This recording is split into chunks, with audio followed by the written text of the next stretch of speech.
got to open up your mind.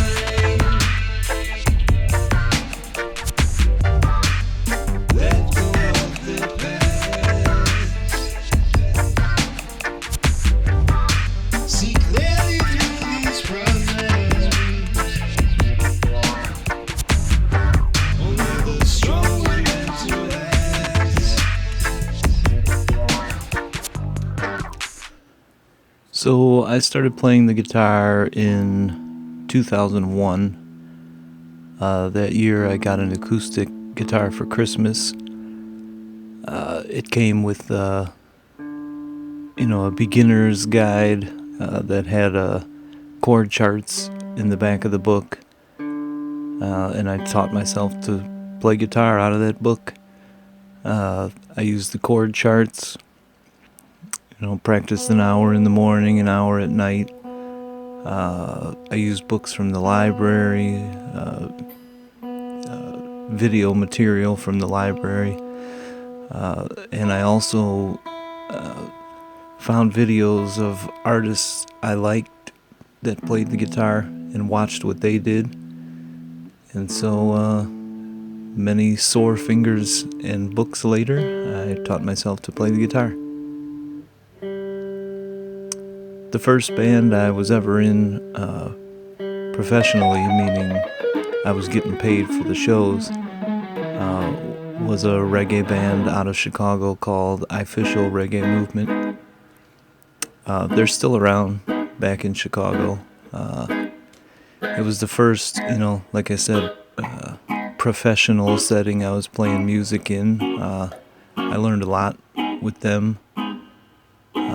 Not only did I learn how to fit into a band and, know my spot and parts and be able to pick and choose, the singer of that band gave me one of the most important lessons I probably ever had in music when he told me that what you don't play is just as important as what you do play.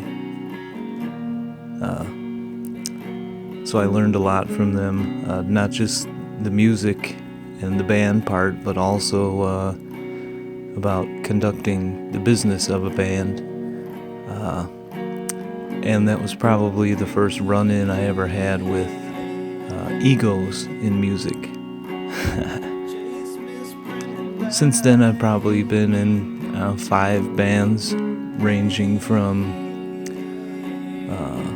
Chicago jazz and blues all the way to classic rock cover bands out here in Florida, which may seem weird going from jazz and blues to classic rock to reggae, but believe it or not, they all kind of fit together like pieces in a puzzle. So even though it seems like that's a lot of diverse music, it's really not. All those different types of music are very similar. Militant and the Haze Tones was a reggae fusion band. We definitely had reggae happening, but there was a lot of other influences mixed in with it. I came from a rock and jazz and blues background. Other members of the band were classically trained. We had jazz artists, a classically trained keyboardist and bassist, and a bass player that came from a rock background. So there was definitely reggae happening, but there was a fusion of other things involved with it.